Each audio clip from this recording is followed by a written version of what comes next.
यहाँ मैं पहली बार आया हूँ, इसलिए मेरे लिए पहले है यहाँ। अब मैं पहला अतिथि हूँ यहाँ, और संत तो पहले आते थे। ये संत महात्मा हमारे कौन होते हैं? संत महात्मा होते हमारे परमार्थिक अतिथि। हमारे घरों में जो आते हैं उसको अतिथि कहा जाता है। पुराने समय में ऐसा था कि ये फोन मोबाइल आदि नहीं था, तो बिना ही बताए लोग आ जाते थे, इसलिए अतिथि कहा जाता था। तो हमारे घर में 3 प्रकार के अतिथि आते हैं। पहले आते हैं व्यवहारिक अतिथि, जो हमारे रिश्तेदार होते हैं, सारे बहनोई, ससुर, बेटी, दामाद आदि। इनका हम स्वागत सत्कार करते हैं, उपहार आदि देते हैं। इससे हमारा रिश्ता मजबूत होता है, और जब हमें कोई जीवन में कठिनाई आदि के हमारा साथ देते हैं। दूसरे अतिथि होते हैं सामाजिक अतिथि, परिचय पहचान के लोग, ये भी कभी कभी आ जाते हैं। और जब ये आते हैं तो इनको भी हम खिलाते हैं, पिलाते हैं, या जिस काम के लिए आते हैं तो उनकी काम सुन लेते हैं, उनकी बातों को सुन लेते हैं। इससे सामाजिक संगठन मजबूत होता है, और जीवन में जो भी कठिनाइयां हमें आती है, समाज के लोग हमें साथ देते हैं। तीसरे अतिथि ये संत महात्मा। ये संत महात्मा ना हमारे रिश्तेदार हैं, ना हमारे गांव बस्ती के। आप कहाँ के और हम कहाँ के। देश बदल गया, भाषा बदल गई, और संस्कारों का मेल था। पूर्व जन्म के धर्म के संस्कार थे, धर्म के संस्कारों ने यहाँ लाए। इसलिए संत महात्मा कौन होते हैं? हमारे परमार्थिक अतिथि होते हैं। अब इन परमार्थिक अतिथियों की हमें क्या करना चाहिए? उपासना। उपासना का अर्थ तो उप माने नजदीक, और आसना माने बैठना। संतों के नजदीक बैठें, इनकी बातों को सुने, और इनकी बातों को जब हृदय में हम धारण करें, तो यही संतों की जो बात है वो हमारे भीतर विवेक बन करके और हमारे जीवन में जागृति पैदा करती है। इसलिए संत महात्मा हमारे परमार्थिक अतिथि हैं। इनके नजदीक बैठो, इनकी बातों को सुनो, और उन बातों को हृदय में बैठाओ। एक छोटा उदाहरण मुझे याद आ गया, क्योंकि मैं ज्यादा करके उदाहरण दो दिन ज्यादा मैं बोलता हूँ। उदाहरण ये आ गया कि एक बार कोई व्यक्ति था, वो कहीं जा रहा था। रास्ते में हो रहा था सत्संग। सत्संग में बड़ी सुंदर बात संत बता रहे थे, रामायण की चौपाई कुछ कबीर साहब की वाणी के आधार पर। वो ऐसे कह रहे थे कि रामायण में लिखा कि जो सही दुख पर छिद्र दुरावा, बंदनीय ते ही जगजस पावा। जो स्वयं कष्ट सह करके दूसरे की छिद्र माने कमी को दूर करता अथवा संभालता है, उसकी संसार में वंदना होती है, उसके यश होता है। बात जम गई।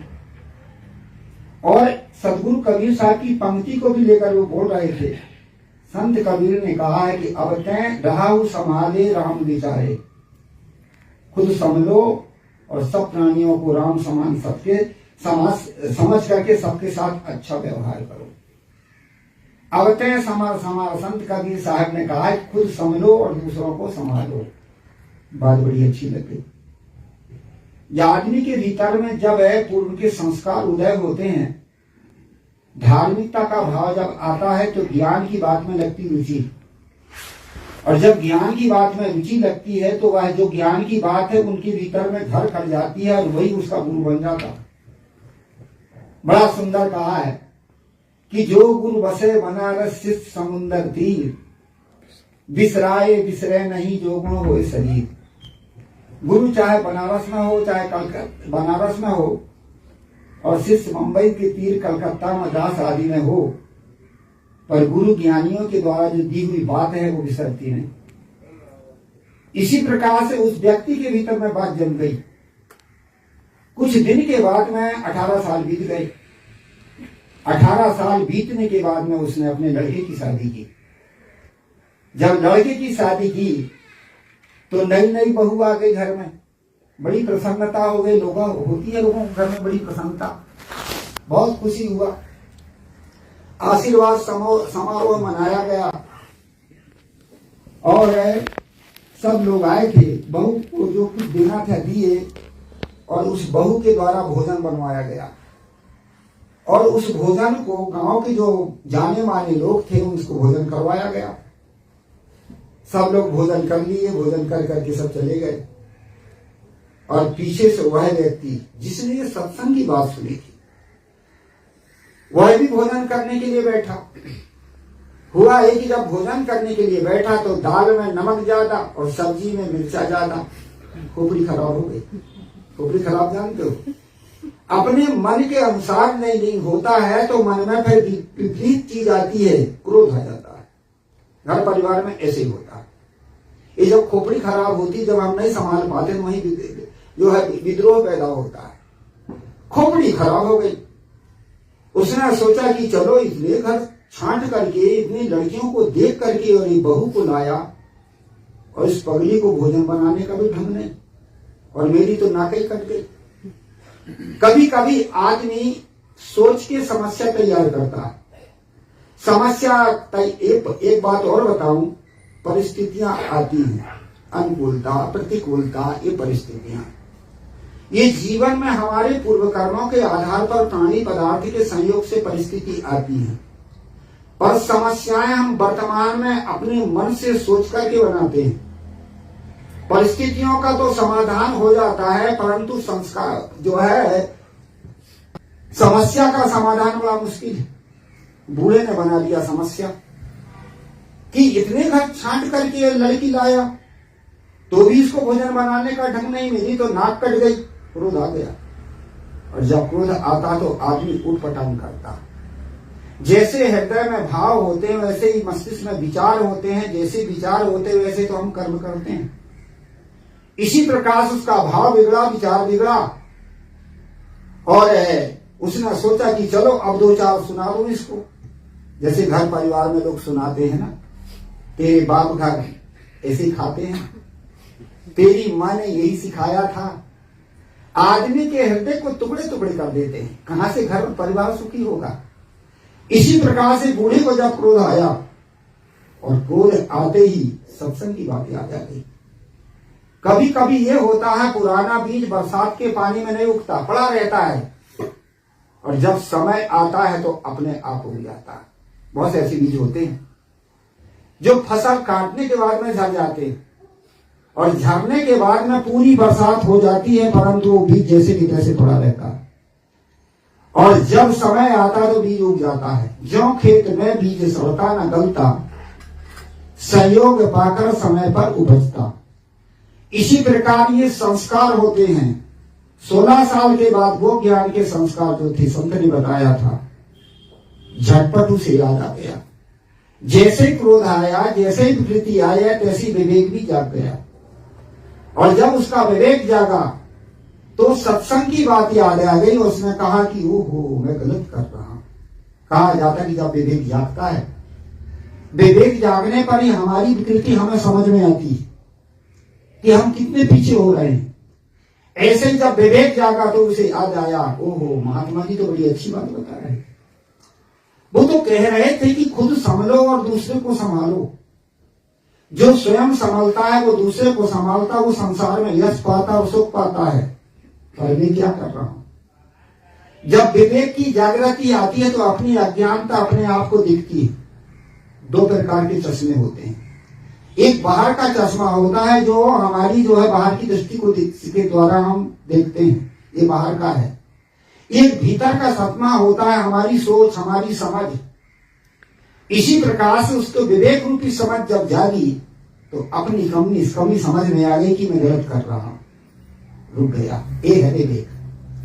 सत्संग जब आता, सत्संग की बात, ज्ञान की बात जब हमारे सामने आती है तो विवेक की जागृति आती है और हम अपने आप पर कब्जा कर लेते हैं, माने अपने आप को संभाल लेते हैं। बूढ़े ने संभाल लिया और संभाल लिया और भोजन करने लगा। उसकी जो बहू थी जिसने भोजन बनाया था, जिसकी शादी करके लाया था, उसने कहा बाबूजी भोजन कैसा है। उसने कहा बेटा भोजन क्या, भोजन तो बहुत बढ़िया है। बहुत बढ़िया क्या? हाँ बहुत बढ़िया है। अरे जितनी तुम सुंदर हो उसी प्रकार से तुम भोजन बनाने भी सुंदर चतुर हो, इसलिए भोजन तो बहुत बढ़िया है। क्या सब्जी कैसी है? क्या? अरे सब्जी तो और मजेदार है। उसने सोची कि भोजन बढ़िया है, सब्जी भी मजेदार है, तो ये आंसू आपके कैसे आ रहे थे? बेटा ये तो प्रेम के आंसू, प्रेम के नहीं थे, मिर्चा के थे। उसने सोची कि प्रेम के आंसू हैं, तो चलो क्या बाबूजी एक चम्मच सब्जी और दे दूं? क्या अब ज्यादा प्रेम बर्दाश्त नहीं होगा, अब ज्यादा प्रेम बर्दाश्त नहीं होगा। कहा जाता है कि अंत में जब उसने भोजन कर लिया, उसके बाद उस बहू ने भोजन किया, और बहू ने जब भोजन किया तो उसके भीतर एक श्रद्धा पैदा हुई। मैं कभी कभी बताता हूं कि हमारी साधना ही हमारे छोटे लोगों की, हमारे आसपास वाले लोगों की हमारी श्रद्धा बनती है। कभी कभी लोग कहा करते हैं क्या करें, हमारे बाल बच्चे हमें नहीं मानते, हमारे बाल बच्चे हमें नहीं समझते। अरे कैसे समझें? आप कुछ आदर्श तो दिखाओ, कुछ साधनाएं तो दिखाओ। जब हम दूसरे को अपनी साधना और अपना आदर्श दिखाते तो अगले वाले को श्रद्धा पैदा होती। ऐसे ही जो है बहू को बड़ी श्रद्धा पैदा हुई। उसने कहा हो मेरा ससुर बड़ा गजब का। कब श्रद्धा पैदा हुई? जब उसने भोजन किया, और भोजन करने के बाद में नमक भी ज्यादा और मिर्चा भी ज्यादा। उसको श्रद्धा पैदा हुई कि भोजन कितना खराब, और मेरा ससुर तो बड़ा गजब का, इतना खराब भोजन, और कहता प्रेम का भोजन और प्रेम के आंसू। इतनी श्रद्धा पैदा हुई कि जीवन और उसकी सेवा किया। यह है विवेक के संस्कार। यदि बूढ़े के भीतर विवेक न जागता, संतों की वाणी, सुनी हुई वाणी की जागृति सुनकर के जागृति न आती, तो क्या बहू की श्रद्धा उस पर होती?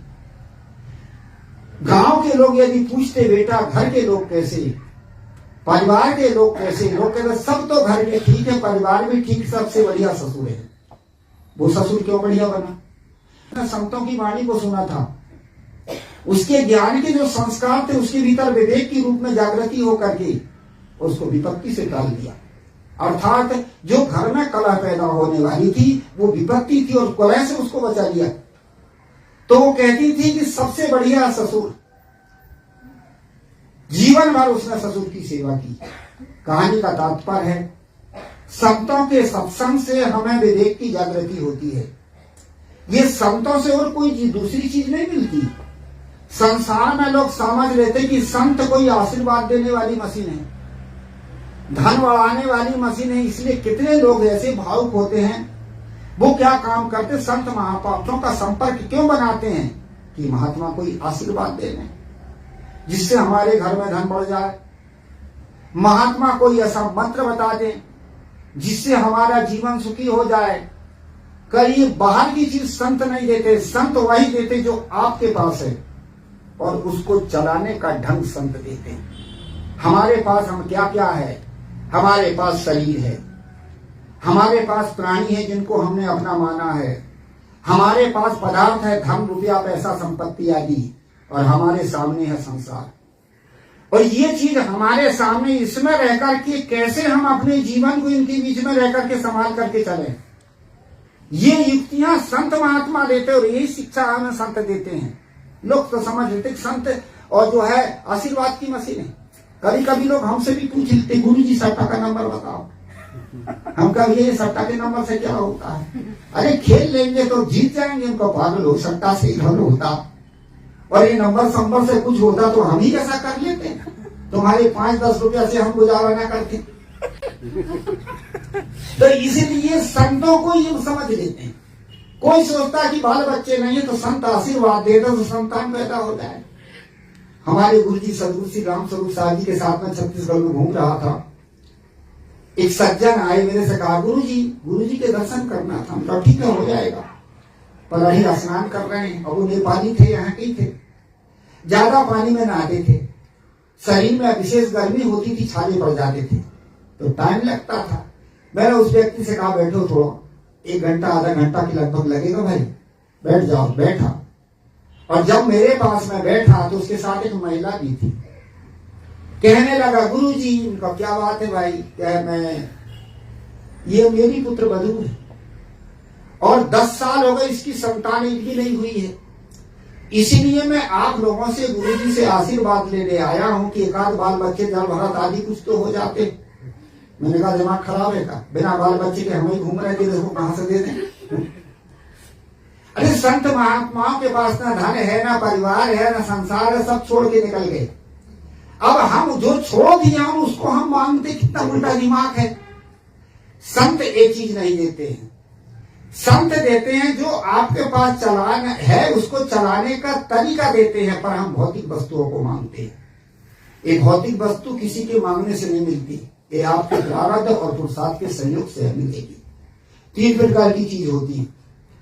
एक होता है मुक्ति, सुख शांति, ये हमारे पुरुषार्थ से होती, किसी के प्रारब्ध में नहीं होती। हम पुरुषार्थ करेंगे, वासनाओं को दग्ध करेंगे, सदाचारी जीवन जिए तो हमें सुख शांति मिलेगी, मुक्ति मिलेगी। ये हमें पुरुषार्थ से प्राप्त होती, प्रारब्ध से नहीं। दूसरी भौतिक वस्तु, रुपया, पैसा, धन संपत्ति आदि, ये प्रारब्ध और पुरुषार्थ के योग से होती है। आप पुरुषार्थ कीजिए और पुरुषार्थ के साथ साथ आपका प्रारब्ध साथ देगा तो सफलता मिलेगी। उदाहरण देके समझाऊं। 2 विद्यार्थी एक साथ विद्या अध्ययन करते हैं, एक अच्छे नंबरों से पास होता चला जाता है, दूसरा जो है देखिए ऐसा है बाकी है ना, एक अच्छे नंबरों से पास होते चला जाता है 5 मिनट बाकी, और दूसरा समान नंबरों से, मन समान डिवीजन से पास होता है। पर कभी कभी ऐसे होता है जो अच्छे डिवीजन से पास होते चला जा रहा है उसको नौकरी नहीं लगती, दूसरा जो समान डिवीजन से पास होता है उसकी नौकरी लग जाती है। क्यों जी? उसने तो ज्यादा मेहनत किया था ना। मेहनत और पुरुषार्थ से योग्यता प्राप्त होती है, सफलता नहीं। सफलता आपके भाग और पुरुषार्थ का जब योग मिलता तब होती है, और आपके भाग और कहां से आता? आपके पुरुषार्थ से तो आता है। इसलिए हमें भाग्य के भरोसे नहीं बैठना, पुरुषार्थ करना है। कहानी का तात्पर्य है हम भौतिक वस्तुओं की चाहना करते हैं और भौतिक वस्तु हम संत गुरु से मांगते, पर ये भौतिक वस्तु उनसे नहीं मिलती। संत गुरुजन जो हमें शिक्षा देते हैं उसी शिक्षा के आधार पर हमारे पास विवेक बुद्धि आती है, और उस विवेक बुद्धि के द्वारा, पुरुषार्थ के द्वारा हम भौतिक वस्तुओं को प्राप्त कर सकते हैं, और उसके साथ में विवेक बुद्धि के द्वारा हम अपने जीवन को भी सही बना करके जीवन को सुखी बना सकते हैं। इसलिए संत महात्मा हमारे परमार्थिक अतिथि हैं, परमार्थ की शिक्षा देते हैं, धर्म की शिक्षा देते हैं, जिससे हमारा जीवन सुखी हो, पवित्र हो, हम सही हो। इसलिए हमें संत महात्मा की परम आवश्यकता है। संतों का हम जो है संतों के साथ लगे, उनकी वाणियों को सुने। मैं अधिक ना बोल करके ये जो हमारे भाई, नाम तो मैं जल्दी से भूल जाता हूँ, शांत कुमार जी, इनके परिवार को शुभकामना देता हूँ कि ऐसी संत गुरुजनों की सेवा करते रहो, सत्संग में लगते रहो, जीवन को सही बनाओ। एक शुभकामना के साथ वाणी को विराम दूं। बोलिए श्री सद्गुरुदेव की जय।